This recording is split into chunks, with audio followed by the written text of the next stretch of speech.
आजचे प्रमुख वक्ते प्रसादजी चिक्षे यांचं सविस्तर मार्गदर्शन होणार आहे. तत्पूर्वी त्यांचा परिचय आपण आपल्या सर्वांसाठी करून घेऊयात. प्रसाद मधुकरराव चिक्षे, मूळ राहणार अंबाजोगाई. इलेक्ट्रॉनिक्स आणि कम्युनिकेशन इंजिनिअरिंगचे पदव्युत्तरपर्यंतचे शिक्षण त्यांनी घेतले. ते सुवर्ण पदक विजेते आहेत. मराठवाड्यातील पहिले गेट परीक्षा उत्तीर्ण झालेले ते इलेक्ट्रॉनिक्स आणि कम्युनिकेशन इंजिनिअरिंगचे विद्यार्थी आहेत. पदव्युत्तर शिक्षण पूर्ण झाल्यानंतर किल्लारीचा भूकंप झाला आणि त्यावेळी ते तातडीने तळणी या गावी मदतीसाठी आले. तळणी व लोहारा तालुक्यातील हराळी येथील ज्ञानप्रबोधिनीच्या मदत केंद्रामध्ये त्यांनी सुमारे 4 महिने काम केले आणि त्यानंतर अण्णा हजारे यांचे स्वीय सहाय्यक म्हणून त्यांनी काही काळ काम केलं. ज्ञानप्रबोधिनीचे अण्णा ताम्हणकर व अण्णा हजारे ह्या दोघांवरही स्वामी विवेकानंदांचा प्रभाव आहे आणि त्यातून प्रसाद चिक्षे यांना स्वामी विवेकानंदाविषयी आकर्षण निर्माण झाले. त्यानंतर ते कन्याकुमारी येथील विवेकानंद केंद्रामध्ये जीवनव्रती प्रशिक्षण 1 वर्ष त्यांनी घेतलं व तेथून ते पुढे उत्तर पूर्व भागामध्ये पूर्णवेळ काम करण्यासाठी गेले. प्रारंभी अरुणाचल प्रदेशमध्ये विविध जनजातीमध्ये त्यांचा जीवनाचा अभ्यास केला.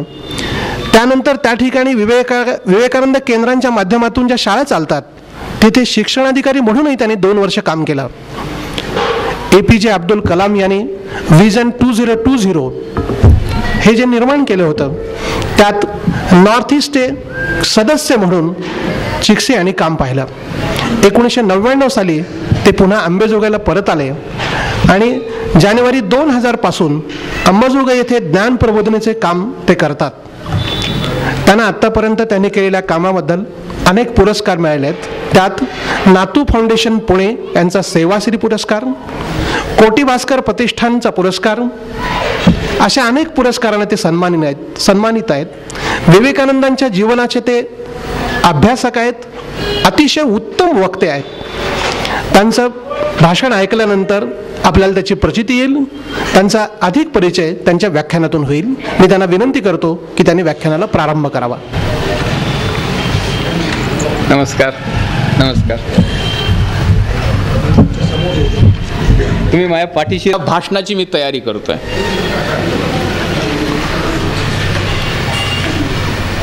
मला हे करायचं, हे भाषणाची तयारी करण्याचं कारण एक होतं की मी विवेकानंदांवर बोलत नव्हतो कधीच. कारण मी विवेकानंदांवर बोलायला लागलो की माझं ब्लड प्रेशर वाढायचं आणि डॉक्टरांनी सांगितलं की विवेकानंदांवर बोलणं बंद कर. पण ह्यावेळी फारच आग्रह झाला आणि त्याची तयारी करावी म्हटलं आणि नुसतं विवेकानंदांचा अभ्यास करायचा नको, त्यांचं चरित्र, त्यांचं कार्य आणि त्या बाबतीतला थोडासा अभ्यास या विचाराने हे काम करायचं ठरवलं. जसं विवेकानंदाचं विस्तृत चरित्र आहे, विस्तृत कार्य आहे, तसं माझं दुसरी एक समस्या आहे. मी विवेकानंदांना देव मानत नाही. मी विवेकानंद अवतार मानत नाही.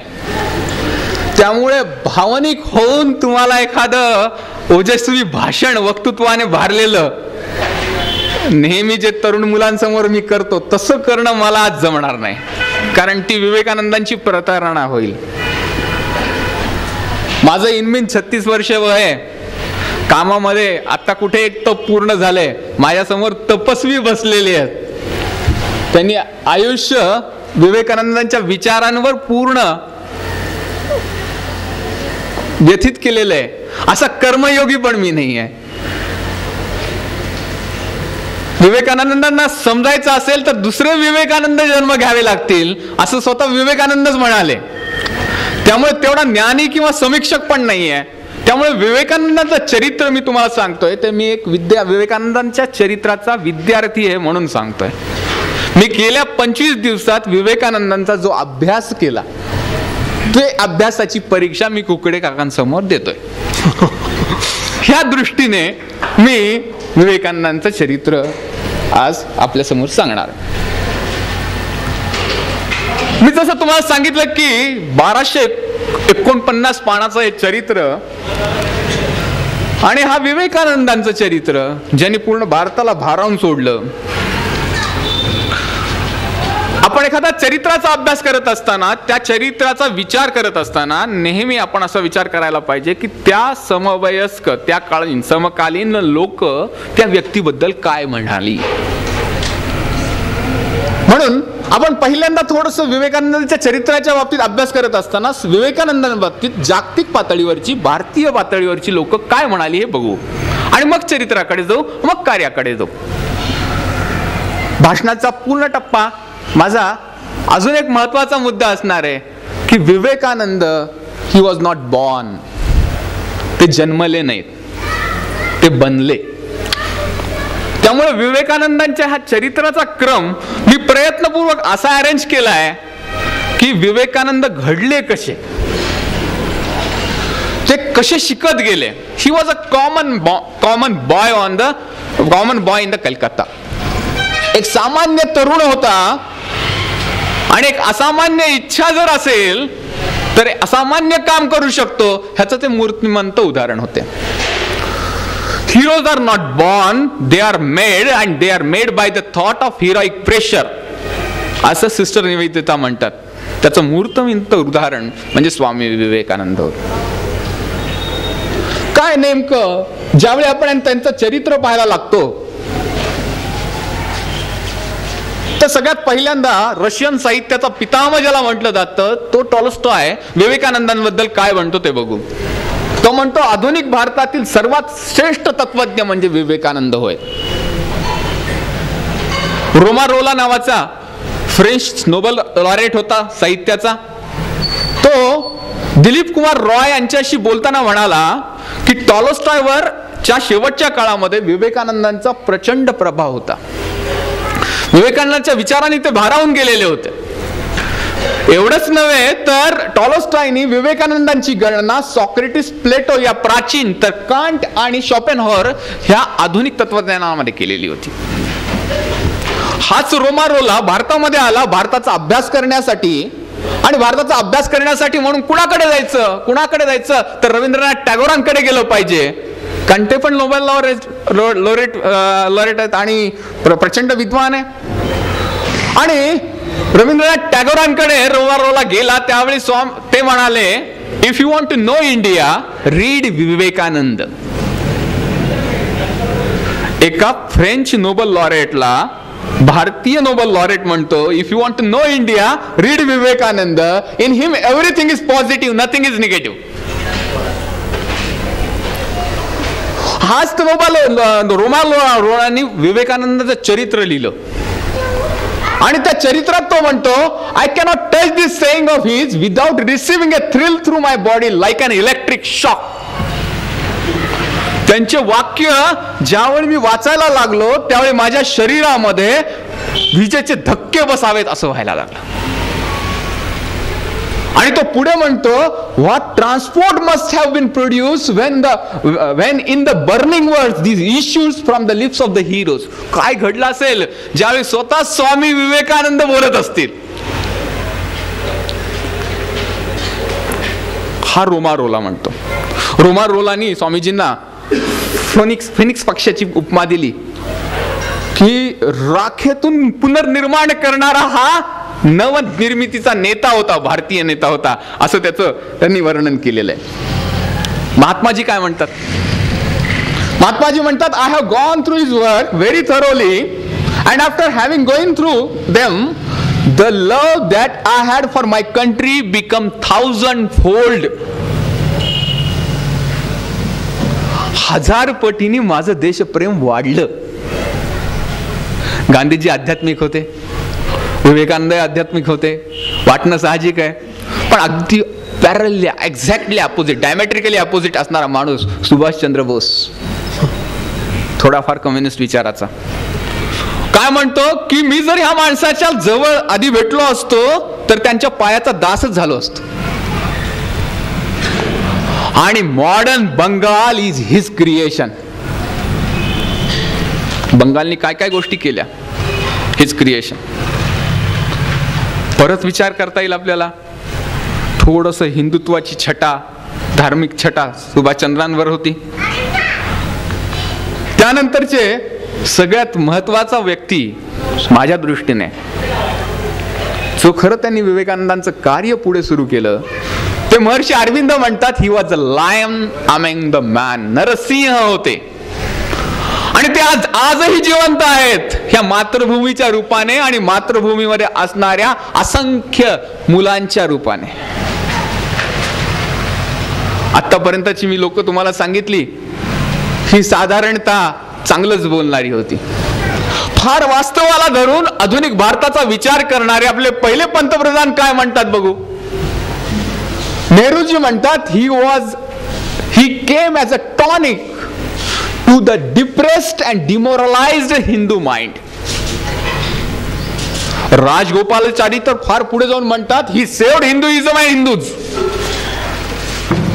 त्याच्या पुढे नेहरूजी म्हणतात, and he gave self-reliance and some root in past.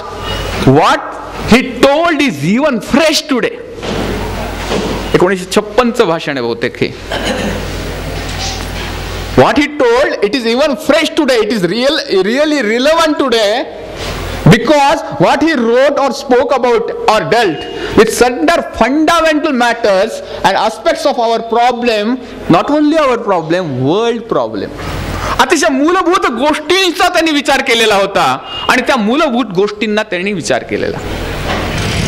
अशा विवेकानंदांबद्दल, अशा नरेंद्रच्या जीवनाचा प्रवास सुरू होतो आजच्याच दिवशी 145 वर्षापूर्वी एका कुटुंबात, दत्त कुटुंबात, विश्वनाथ बाबू दत्त, भुवनेश्वरी देवी यांच्या घरामध्ये त्यांचं पहिलं घर, त्यांची आई. आणि त्यावेळी मुद्दाम आता इथे दिसत नाही, परंतु मी सायंटिफिकली ते पाहिलं, एक स्टॅलरियम नावाचं ॲस्ट्रॉनॉमीचं सॉफ्टवेअर आहे, त्या सॉफ्टवेअरवर गेलो, ती तारीख टाकली आणि त्यावेळी आकाशामध्ये तारे होते ते पाहिलं. सूर्य उगवत होता, मकर राशीत जात होता. मकर संक्रमण सकाळी 6:33 आणि 33 सेकंद. मी कुंडलिनीमध्ये गेलो, म्हणजे आपल्या भारतीय पद्धतीच्या बरोबर 7 मिनिटं सूर्योदयाला राहिलेली होती. चंद्र त्यावेळी कन्या राशीमध्ये होता, 11व्या स्थानी गुरु होता आणि 10व्या स्थानी शनी होता. चंद्र कसा होता त्यावेळी? पौष महिना होता, कृष्ण वद्य सप्तमी होती आणि हस्त नक्षत्र होतं. अशा वेळी एका वीरेश्वराचा जन्म झाला. वीरेश्वर नाव ठेवलं कारण कुटुंबाचं कुलदैवत ते होतं. अनेक संकटानंतर त्याचा जन्म झालेला होता. लाडाने त्याला बिले म्हणायला लागले आणि मग आपण हळूहळू शिकायला बघायला लागू की हा महामानवाचा प्रवास कसा आहे.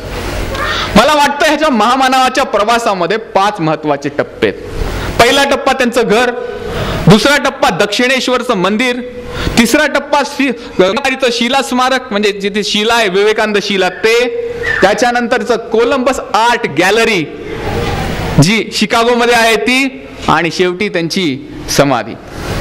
प्रवास 12 जानेवारी पासून झाला सुरू 1863 पासून आणि संपला 4 जुलै 1902 ला, केवळ 39 वर्षात. आपण क्रमाक्रमाने वयाप्रमाणे त्यांचा विचार करणार आहोत, कारण आपल्याला विवेकानंद घडले कसे पाहायचंय. मी परत सांगतो, मी विवेकानंद घडले कसे. We want how he became. आपण एखाद्या चरित्राचा अभ्यास करत असताना नेमकं हेच विचारतो, काय होतं नेमकं 5व्या वर्षी. 5व्या वर्षी हा नरेंद्र कसा होता? अतिशय खोडकर, अतिशय हट्टी, आपल्याला पाहिजे ते झालं पाहिजे आणि यासाठी आकांड तांडव करणारा, बहिणींना प्रचंड त्रास देणारा, सर्वसामान्य मुलांसारखा आपले जसे मुलं असतात तसाच तो होता. आई वडील खूप चांगल्या घरातले होते. वडील तर्कनिष्ठ होते, आई भाऊक होती, रामायणातल्या महाभारतातल्या कथा सांगायची. आणि वयवर्ष 7 होईपर्यंत ह्या नरेंद्रामध्ये बालसुलभ जिज्ञासा निर्माण व्हायला लागली. हर एक गोष्टीचं कुतूहल जागो होऊ लागलं. रामायणातील कथा एखादा तो तन्मय होऊ लागला आणि रामायणातलं हनुमानाचं पात्र तर ह्याच्या आवडीचं होऊन गेलं. इतकं आवडीचं होऊन गेलं की एक दिवस असं रामकथेमध्ये सांगितलं जात होतं की हनुमान केळीच्या बनात असतो. हा आमचा मित्र केळीच्या बनात गेला, कित्येक वेळ हनुमानाची वाट पाहत बसला. हनुमान येत नाही म्हटल्यानंतर घरी आला आणि आईला म्हटला हनुमान कुठं असतो का म्हणे केळीच्या बागेमध्ये. शेवटी आईने उत्तर दिलं नाही, प्रभू रामचंद्रांनी काहीतरी काम सांगितलं असेल, बाहेर गेला असेल. इतकं कुतूहल ह्या व्यक्तीचं. त्याचबरोबर फार महत्वाची गोष्ट त्यांच्या आयुष्यामध्ये जी घडत होती ते म्हणजे मित्रांबरोबर प्रचंड वेळ घालवणं. आणि घालवणं कशा प्रकारे? पूजा करणं, देवावर फार विश्वास, लहान विश्वास होता तो, पुढे बदलत गेला. आणि सगळ्यात महत्वाचा आवडता खेळ म्हणजे कोणता? ध्यान लावायचा. आणि काय करता करता एकदा ध्यान लावायचा खेळ खेळता खेळता खेळता काय झालं कळलं नाही, पण खरोखरच त्यांचं ध्यान लागायला लागलं का काय? आपल्या घरामध्ये महाभारत रामायण होतं का? आपल्या घरामध्ये आज ध्यान लावण्याची खेळ होतो का? आपल्या घरामध्ये अशा प्रकारे जिज्ञासा जागृत झाल्यानंतर त्याला प्रश्नांची उत्तरं दिली जातात का? ही जर होत नसतील तर नक्की मी तुम्हाला सांगतो तुमच्या घरी विवेकानंद जन्मणार नाहीत. म्हणून आपण थोडं पुढे जाऊ की ध्यान करत असतानाच नकळत एक प्रकारची उर्मी निर्माण झाली आणि संन्याशी आणि बैराग्यांच्या प्रती त्याला प्रचंड एक वेगळ्या प्रकारचं आकर्षण निर्माण झालं. एकदाच नव्य कोरं धोतर वडिलांनी आणून दिलेलं एका संन्याशाने त्यांना मागितलं, सरळ देऊन टाकलं. त्यांचे आजोबा होते नरसिंह दत्त. हे नरसिंह दत्त रात्री झोपायच्या आधी नरेंद्रला बाजूला घ्यायचे आणि संस्कृतातल्या वेगवेगळे व्याकरणाचे सूत्र ते सांगायचे, मुक्तिबोध व्याकरणातले सूत्र, काही स्तोत्र पाठ करून घ्यायचे, महाभारतातले काही भाग पाठ करून घ्यायचे. असं शिक्षण त्यांचं चाललेलं होतं. इंग्रजीचं शिक्षण चाललेलं होतं. आणि सगळ्यात महत्वाचं मला जे वाटतं, त्यांची शाळा होती ईश्वरचंद्र विद्यासागरांची शाळा. आपण कोणत्या शाळेत जातो ह्याला पण फार महत्व असतं असं मला वाटतं. ती राष्ट्रीय शाळा होती आणि ईश्वरचंद्र विद्यासागर एक वेगळ्या प्रकारचं व्यक्तिमत्व होतं. 8व्या वर्षी घडत असतानाच 11व्या वर्षी नरेंद्रच्या मध्ये वेगळे बदल जाणवायला लागले. आपल्या भोवती घडणाऱ्या गोष्टींचं निरीक्षण करणं, हर एक गोष्टीत पुढाकार घेणं आणि हळूहळू त्यांच्या मधले नेतृत्वाच्या अंकुर फुटू लागले, धैर्यशीलता वाढू लागली. एकदा काय झालं, सहज जत्रेला नरेंद्र गेला, शंकराची पिंड आणली होती आणि बरोबर एक छोटा मुलगा होता, वय वर्ष 11 नरेंद्रचं. आणि हात सुटला त्या छोट्या मुलाचा, तो रस्त्यावर गेला आणि समोरून एक भरधाव गाडी धावत येत होती. तो मुलगा कोणत्याही क्षणी त्या गाडी खाली येणार या क्षणी नरेंद्रने आपल्या हातातली शंकराची पिंड बाजूला फेकून दिली आणि त्या मुलाला वाचवण्यासाठी पळाला. घरी जाऊन आईला रडत रडत म्हणला, शंकराची पिंड तुटली. आई म्हणली, नाही नाही बेटा, खरं आज तू देवाची पूजा केलीस. हे बाळपणीच 11व्या वर्षीच त्याला कळायला लागलं की आपल्या मित्रांसाठी, आपल्या आप्तांसाठी काहीतरी करायचं असतं. तेच खरं आपले देव असतात. आणि 11व्या वर्षी अजून एक वेगळा छंद त्यांना लागला. नवगोपाल मित्र नावाचे फार प्रसिद्ध व्यायामपटू कलकत्त्यामध्ये होते आणि त्यांच्या व्यायामशाळेमध्ये जाणं, लाठी काठी, नेमबाजी, पोहणे यांचं प्रशिक्षण घेणं. तुम्हाला वाटेल की हे सगळं सांगत असताना त्याचा अभ्यास कुठे गेला? अभ्यासातही नरेंद्र पुढे होता, कारण त्याला ध्यान करायची सवय लागलेली होती, एकाग्रता वाढलेली होती, कोणती गोष्ट पटकन रिसीव्ह करण्याची त्याची क्षमता वाढलेली होती. आणि असा अभ्यासातला नरेंद्र पुढे 12व्या वर्षी त्याच्यामध्ये वेगळाच फरक जाणवायला लागला. मन रमवणाऱ्या गोष्टींपेक्षा बुद्धीला चालना देणाऱ्या गोष्टींकडे त्याचा अधिक लक्ष जाऊ लागलं. ग्रंथ वाचन, सभा, व्याख्याने, वर्तमानपत्र वाचणं याकडे जास्त कल. विश्वनाथ बाबूंच्या पहिल्यांदा त्यांच्या आधी मी वर्तमानपत्र वाचलं पाहिजे ह्यासाठी प्रचंड अट्टहास. आणि वर्तमानपत्रातलं पान वाचायचं. हा बदल पुढे घडत होता. आणि 14व्या वर्षी ज्यावेळी तो टीन्स मध्ये प्रवेश केला त्यावेळी विवेकानंदांच्या आयुष्यात एक महत्त्वाची घटना घडली. वडिलांची काही कामानिमित्त बदली रायपूरला झाली. विंध्य पर्वताच्या भागातला हा रायपूर भाग अतिशय घनदाट अरण्य, सुंदर प्रदेश. इतक्या सुंदर प्रदेशामध्ये राहत असताना नकळतच स्वामीजीच्या मनामध्ये सौंदर्य भान निर्माण होऊ लागलं. सौंदर्याप्रती एक वेगळं आकर्षण निर्माण व्हायला लागलं. आणि टीन्स एज मध्ये सगळ्यात महत्वाची गोष्ट जी लागते की ते वडिलांचा सहवास, हा सहवास त्यांना पुरेपूर इथे मिळाला. स्वतः विश्वनाथ बाबू प्रचंड अभ्यासू होते, चांगले वकील होते आणि सगळ्यात महत्वाचं म्हणजे ते चांगले संगीत तज्ञ पण होते. रायपूरमध्ये पहिली गोष्ट सुरू केली विश्वनाथ बाबूंनी की नरेंद्रला संगीताचं शिक्षण द्यायला सुरुवात केली.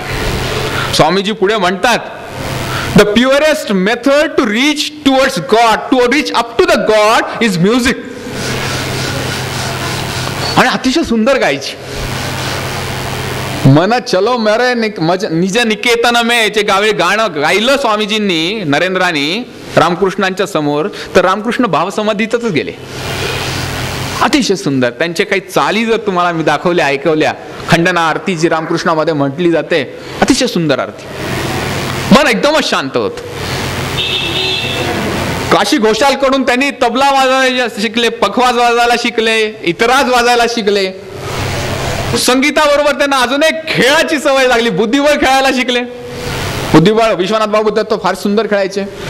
पण हे करत असतानाच विश्वनाथ बाबूंनी त्यांना सांगितलं की आपला स्वयंपाक आपल्याला करता आला पाहिजे आणि पाककलेत देखील प्रावीण्य ह्या काळामध्ये स्वामीजींनी मिळवायला सुरुवात केली.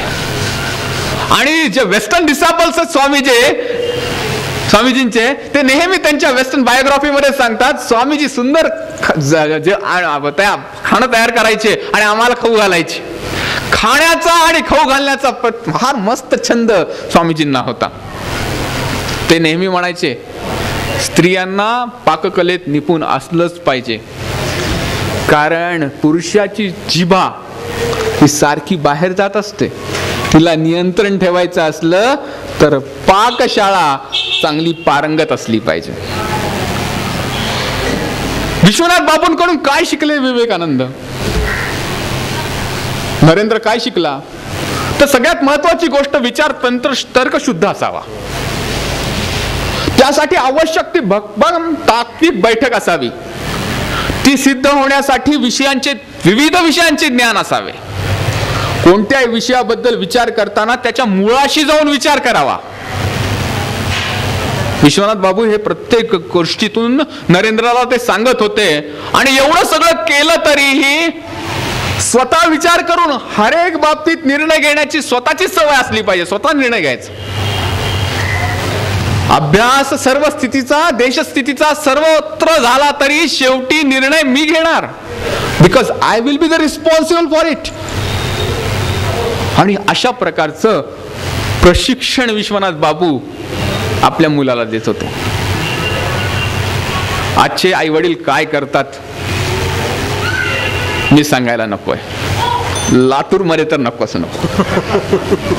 16वं वर्ष, फार महत्वाचं वर्ष आयुष्याचं. कलकत्त्याला परत आले. 2 वर्ष एक्स्ट्रा करिक्युलर ऍक्टिव्हिटी मध्ये, आजच्या भाषेमध्ये फालतू कामामध्ये विवेकानंदांनी घातलेले होते. आता कसं होणार, पास होणार का नाही, कारण 16व्या वर्षी 10वीची परीक्षा असते. आणि कलकत्त्याच्या हुशार शाळेमध्ये आल्यानंतर ते पास होतील का नाही ही चिंता विश्वनाथ बाबूंना होती. पण लहानपणी ध्यान करण्याची सवय जी विवेकानंदाला लागलेली होती, ती ध्यान करण्याची सवय, व्यायामशाळेत कसरत करून कमवलेलं शरीर आणि एखाद्या गोष्टीचा मागे लागला की पिछा सोडायचाच नाही, अशा प्रकारची वृत्ती जी 16 वर्षामध्ये घडलेली होती ती आता उपयोगाला आली. आणि 3 महिने परीक्षेला असताना नरेंद्रांनी अभ्यास करायला सुरुवात केली. 14 तास अभ्यास केला. तो प्रथम श्रेणीमध्ये पास झाला. त्याच्या वर्गातला एकही मुलगा प्रथम श्रेणीत पास झाला नव्हता. तो एकमेव प्रथम श्रेणीमध्ये पास होणारा मुलगा होता आणि तो वर्गात प्रथम आला, केवळ 3 महिन्याच्या अभ्यासाने. त्याच्यासाठी कुठला पॅटर्न असायची गरज नाही. आपण जर कष्ट करायला शिकवलं, स्वतः स्वयंभू बनवायला शिकवलं तर आपल्याला लक्षात येतं. 17वं वर्ष महत्वाचं. कॉलेजमध्ये गेला, बिघडण्याचे चान्सेस फार. आशा महाविद्यालयात गेला, प्रेसिडेन्सी महाविद्यालय, कलकत्त्यातलं अतिशय प्रसिद्ध महाविद्यालय. आणि काय सुरू केलं? अभ्यासाला सुरुवात केली. पहिल्यांदा बंगाल आणि भारताचा इतिहास वाचून काढला. नंतर तर्कशास्त्राकडे घुसला, तर्कशास्त्राचा अभ्यास केला. ग्रीन यांचा इंग्लंडचा इतिहास पूर्ण वाचून काढला. इंग्लंडचा इतिहास पुरा पडत नाही म्हटल्यानंतर ऑलिसन फिलिप्सचा युरोपचा इतिहास वाचून काढला. आणि ह्या सगळ्याचा विचार करत असताना त्यांना लक्षात असलं की decline and fall of Roman empire हे वाचल्याशिवाय आपल्याला युरोपचा इतिहास कळू शकत नाही, इंग्लंडचा इतिहास कळू शकत नाही. आणि पूर्ण जगाचा इतिहास जर समजून घ्यायचा असेल तर एका राज्याचं डिक्लाइन अँड फॉल कळलं पाहिजे. गिबनचं 750 पानाचं पुस्तक ह्या व्यक्तीने आधाशासारखं वाचून काढलं. महाविद्यालयाच्या उत्तरार्धात त्यांनी अभ्यास सुरू केला देकार्तचा. देकार्त माहिती आपल्याला, शास्त्रशुद्ध मांडणी असणारा, जग हे एक यंत्र आहे असं म्हणणारा तो. त्याच्या आधी गॅलिलिओ आणि कोपर्निकसला कशा प्रकारचे हाल सोसावे लागले होते हे माहित आहे आपल्याला. न्यूटन येऊन गेला होता. Descartes, Hume, फिक्टे, स्पिनाझो, Hegel, Schopenhauer, can't यांच्या विचारांचा त्यांनी परिचय करायला सुरुवात केली. मी म्हणलं हे शब्द तुमच्या समोर उच्चारायचे, त्यांचे चरित्र तर पाहावेत, त्यांचं कार्य तर पाहावं. वेबसाईटवर गेलो तर प्रत्येकाचे 100 खंडाच्या पेक्षा कमी नाहीच. आणि मग म्हणलं एवढं वाचणं तर शक्य नाही, म्हणून यांनी घडवलं सहस्त्र नावाचं पुस्तक काढलं तर त्याच्यातही 2-2 पान आहेत प्रत्येकावर. जर्मन तत्वज्ञ त्या काळाचा एक फार प्रसिद्ध तत्वज्ञ होता हर्बर्ट स्पेन्सर. निरीश्वरवादी होता. जगावर यांचा फार प्रचंड प्रभाव पडत चाललेला होता आणि नकळत नरेंद्रावरही पडला. नरेंद्र निरीश्वरवादी बनत चालला होता.